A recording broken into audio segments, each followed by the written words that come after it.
Louise, bonjour. Bonjour. Nous avons été présentés par Michel. Vous pouvez saluer vos amis. Je sais que vous avez beaucoup d'amis en France. Bonjour, je dis bonjour à France et mes amis Hélène, Eric, Françoise.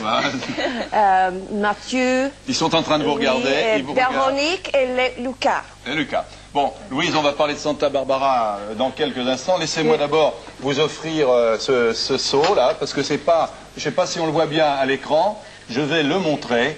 Il s'agit en réalité d'un seau à champagne. Ah. Voilà, c'est pour les pompiers, ça. Ah. Voilà. C'est Denis Vincenti qui m'a laissé ça avant de partir en reportage. Alors, il m'a laissé le mot suivant.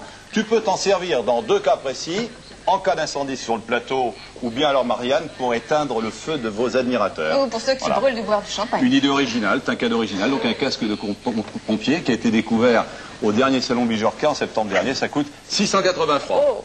Après le petit déjeuner, le champagne. Allez Marianne, avant de boire... Alors Louise, nous vous avons fait lever très tôt ce matin. Oui, c'est normal pour moi quand je travaille dans le Santa Barbara. Vous levez très tôt aussi. Je speak in English. Huh? Oui, parlez en anglais, je crois qu'il y a la traduction en fait en direct. Donc vous vous levez très tôt, c'est-à-dire 4 heures, 5 heures du matin. 6 o'clock in the morning every day. 6 heures du matin tous les jours. C'est tôt ça. Oui. Et toute l'équipe se lève à la même heure, les techniciens, les comédiens. Oh yes, everybody. Oui, tout à fait, tout le monde. En fait, les techniciens, eux, arrivent à 9 heures. Quant aux acteurs, c'est à 7 heures qu'ils commencent à travailler. Le temps de se faire maquiller, quoi. Ouais. Donc, ils sont tous complètement endormis. Ce sont de véritables somnambules à cette heure-là. Vous avez un nom qui sonne bien français. Vous n'êtes peut-être pas une descendance d'Agnès Sorel, mais un nom qui sonne bien français tout de même. No, I'm a friend of Juliane Sorel. Je suis une amie de Juliane Sorel. Juliane Sorel, oui. Vous êtes de parents français? Non, pas du tout. Ma mère est russe. Mais ma mère est née en Égypte et elle a été élevée en français. Alors, votre feuilleton Santa Barbara, notre feuilleton, puisqu'il est diffusé sur TF1, est devenu le number one, le numéro 1 au monde, devant Dallas et Dynasty. Comment l'expliquez-vous? Je ne sais pas. Je ne sais pas. En fait, je crois que c'est un feuilleton qui a énormément de style. Je crois qu'il est différent des feuilletons habituels, de ce que l'on appelle les soap operas. Je ne sais pas si vous avez des soap operas en France. Mais je crois qu'il y a vraiment un certain style. Chacun a du style, a une image. Et puis, je crois que c'est un feuilleton qui a pas mal d'humour. Bon, l'humour, c'est peut-être un petit peu perdu pour les Français. Je ne sais pas s'ils se rendent compte. En tout cas, il y a des intrigues aussi très complexes. Et c'est quelque chose de tout à fait excentrique également. Je crois que c'est un feuilleton tout à fait excentrique. Peut-être également il y a Dynasty qui serait un peu dans ce genre-là. Alors, bon, c'est glamour, c'est champagne, c'est smoking, et ça plaît aux très jeunes. Oh, et ça plaît aux très jeunes. Comment vous l'expliquez? Je crois qu'en France, à l'heure actuelle, le public est très jeune. Et il y a énormément de jeunes gens également dans ce feuilleton. Ce sont des gens qui ont beaucoup de charme, qui sont très attrayants, qui sont pris dans des situations tout à fait dramatiques, qui ne sont pas tout à fait normales, peut-être pour des teenagers de notre époque. En tout cas, il y a donc beaucoup de fantaisie. Vous enregistrez tous les jours? Oui, tous les jours. 1 heure par jour, tous les jours. 1 heure par jour, tous les jours. Mais en étant sur le plateau, beaucoup de temps. Bon,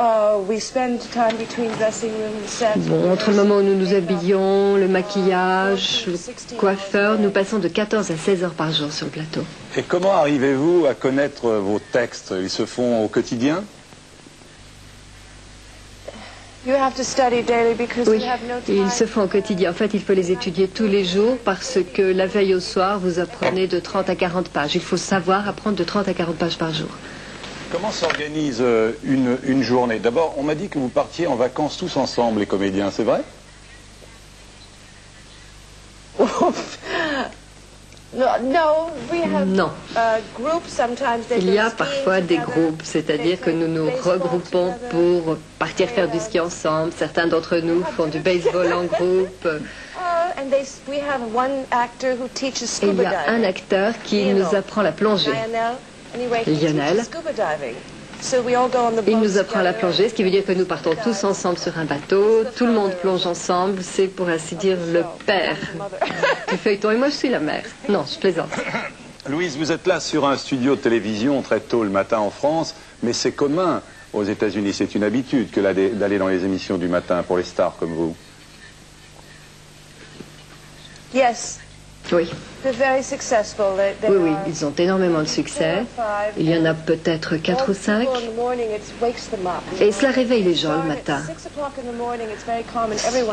Il n'est pas rare, en fait, de se lever à 6 heures du matin aux États-Unis. Le président, peut-être, ne se lève pas à 6 heures du matin. Mais disons qu'il y a beaucoup de gens aux États-Unis qui se lèvent très tôt, qui s'habillent en regardant l'émission, qui écoutent les nouvelles. Il y a des cours de danse à cette heure-là. Il y a de la gymnastique, des choses comme ça. Good Morning America, Today. Oui, Good Morning America, Today Show, Regis Philbin. Bon, il y a 6 ou 7 émissions Louise, comme merci cela. d'être venue avec nous. Où avez-vous dîné hier soir? At a friend's house. Chez des amis.